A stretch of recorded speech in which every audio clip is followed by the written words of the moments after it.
Alright, so before I begin this video, I want to just say this is not my camera. My camera is in the repair shop, something happened to it, and this is my friend's camera. Also, I'm sorry I didn't have a video up the other day. I wasn't able to finish it. So with that, let's roll the intro. It's cosplay fadoodles and anime rants.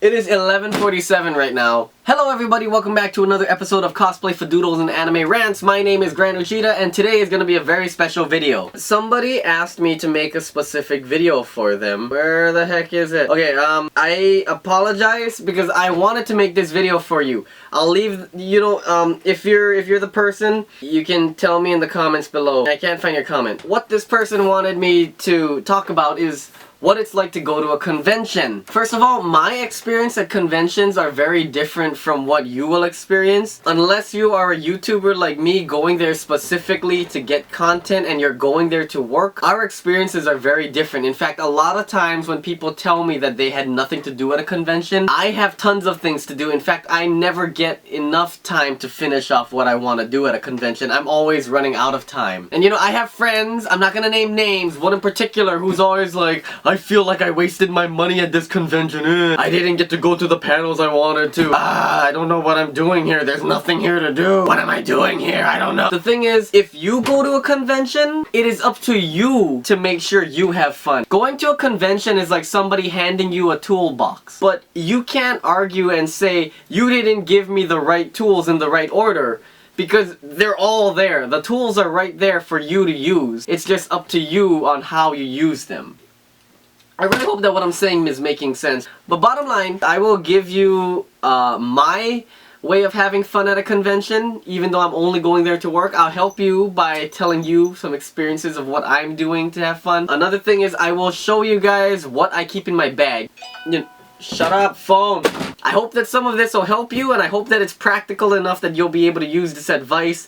But anyways, let's begin. So first off, when you go to a convention, think of it like booking a mini vacation. You're not gonna go to Somalia and have no idea what you're gonna do and just roam around there carelessly. You're gonna get attacked by pirates, okay? If you're going to a big convention, plan out what you wanna do. People have different ways of having fun. My way of having fun is to film as much as humanly possible. Your way is probably different. I know some people who enjoy going to see panels. Personally, I don't care for panels, mainly for the fact that it takes so long to line up for them, and then you're in there for about an hour listening to people talk. For me, I'm just thinking in my head, I'm wasting time, I need to go and meet people, I need to network, I need to film people, I need to put my video together by the end of the day. So that's not fun for me, but that doesn't mean that it's not gonna be fun for you. On the convention's website, you'll be able to take a look at all the guests, all the panels, all the events, everything that's going on there. Make sure you plan it out. If it's a big convention like Anime Expo, and you have 4 days, that's still not gonna be enough, okay? I was up there for 4 days, I barely got to see anything. If it's a small convention, however, you might be able to get through it within a day. If you're not interested in panels and you only want to check out the artist alley, then you might be able to get everything you need through the first day.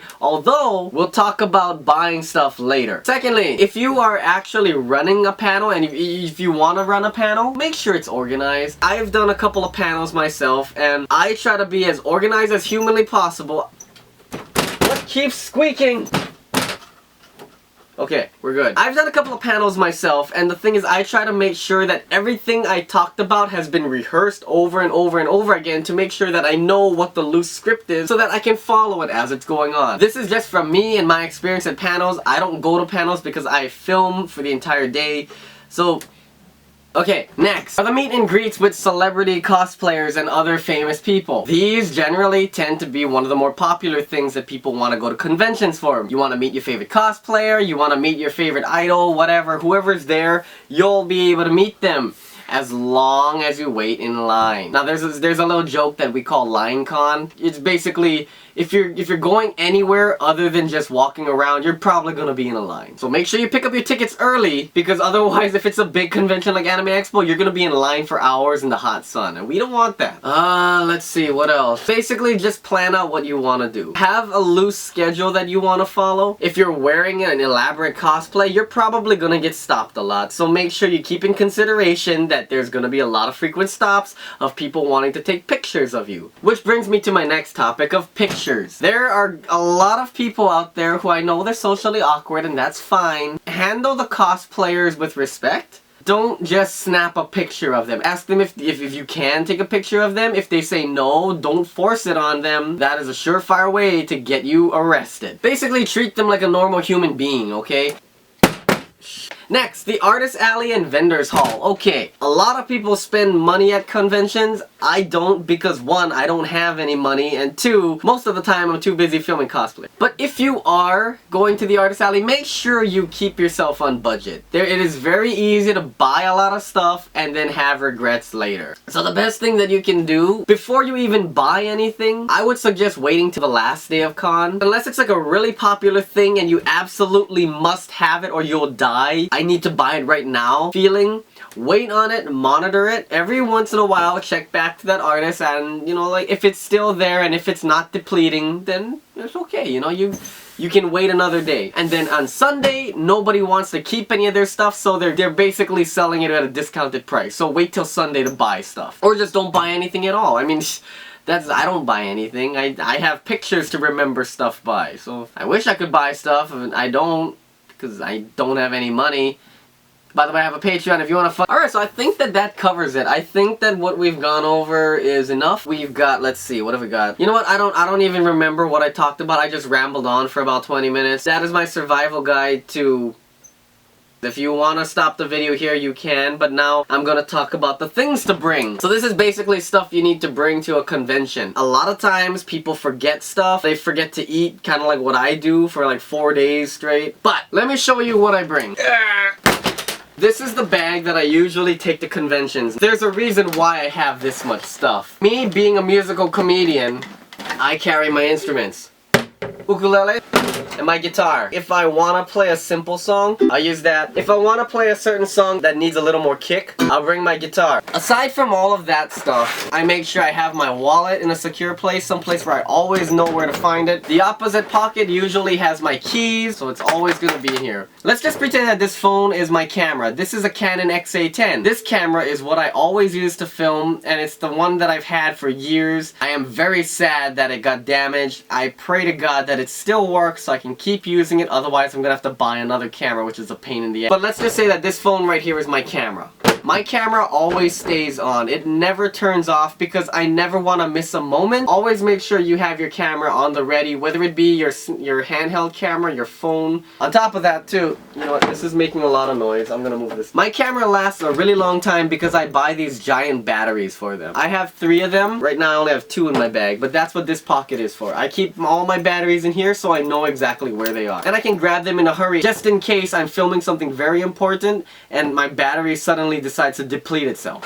I always carry a secondary bag with me. Main reason is I like having convenience. Now what goes in this bag is my business cards. As you can see, I have 2 pockets here. I fill these 2 pockets with business cards so that whenever I'm done filming, I can just reach in, you know, like I have my little messenger here. I can just reach in, hey, here's my business card. This pouch over here, I put all the business cards I get in there along sometimes with my camera if I have to use 2 hands. It'll always stay open, so I just like rest it there. Hands free, you got a backpack on your back with an ukulele sticking out and a guitar strapped over to you on your other side.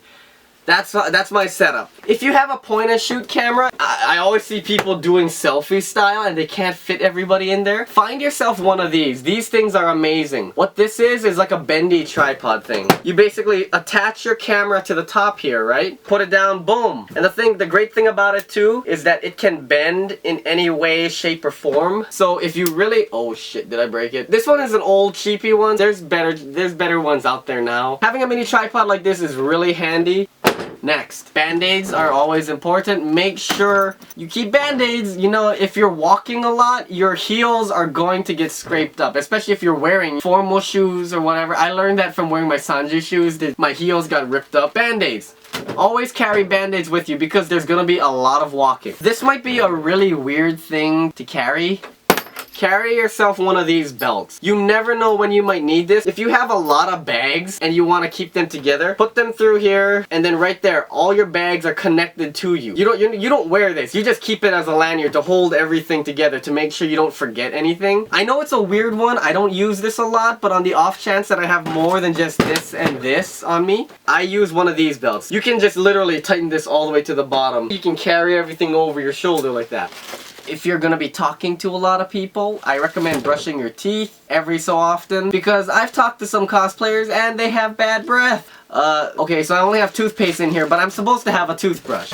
Next, you want to make sure that you have a notebook on you handy, because you never know when you need to write something down. Maybe you run out of business cards. Why don't you give me your information? I'll send you the pictures. I'll send you the video. I got sugar and spoon.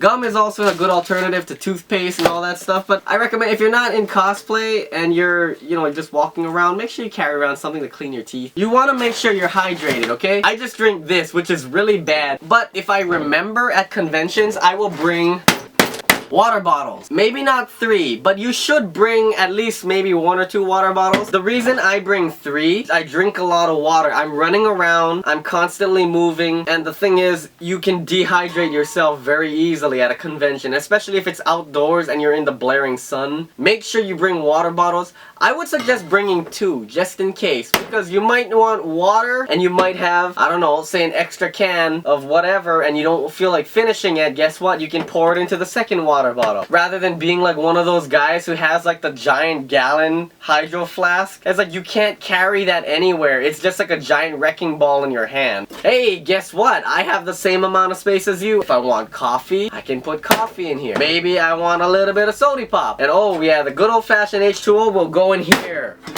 Also, another good tip that I can give you is make sure that you eat.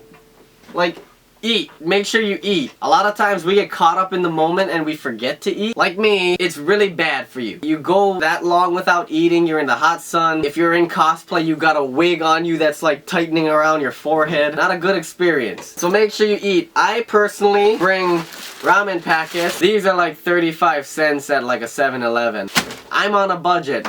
Here we go. So this is important. You want to make sure you carry something to charge your phone. Make sure you get a wall clip. Plug it in, plug it to your phone, or at the very least bring one of these. These are little power blocks that can plug into your phone. Where's my phone? Freaking lost my phone. Where is it? Okay, I lost my phone, but anyways, you plug this into your phone and it charges it. You might not find a wall with a plug outlet, so these are actually lifesavers. Especially if you're taking pictures the entire day with people, that drains your battery. You want to make sure you have like a power brick so that you can charge your phone. Okay, what else is in here? For style points, yeah. If you're a creeper, please don't wear glasses. That just makes you look worse. And the most important thing is business cards. I think there's about maybe 500 in each of these. Either 350 or 500 or something like that. Whenever I go to conventions, I bring as much as humanly possible. Finally, I bring a lot of napkins with me, mainly for the fact that you never know when you might need napkins. They're just like napkins that you can get at like Burger King or like any other fast food restaurant. You want to make sure that you have napkins or something on hand to keep your hands clean, especially if you're wearing cosplay. You don't want to wipe that stuff on you. So yeah, that's basically everything I bring to a convention. I hope that this was helpful. I hope that you can use some of my tips and tricks. Bottom line is just go to a convention, have fun, don't weird people out, and yeah, you should be okay. So I guess I'll see you guys on the next video. This has been your friendly neighborhood Grant to give you cosplay advice on how to survive a convention. Really quick, if you guys have any questions for me or would like me to talk about anything else or maybe expand on something, leave it in the comments below. I really am curious to know what you guys want me to talk about, and if you guys want to ask any questions, maybe we can do a Q&A. I don't know, I think that might be pretty cool. So leave your questions and all of that stuff below and I'll talk to you in the next video. If you have anything you would like to send to me that you would want to see me open on my unboxing series, I'll leave the P.O. box right here. You can check that out. But I'll see you guys on the next video. Thank you so much. Cheers. Damn cranberry. This is my 3rd one today. I had to film 3 videos. I swear I'm gonna die soon.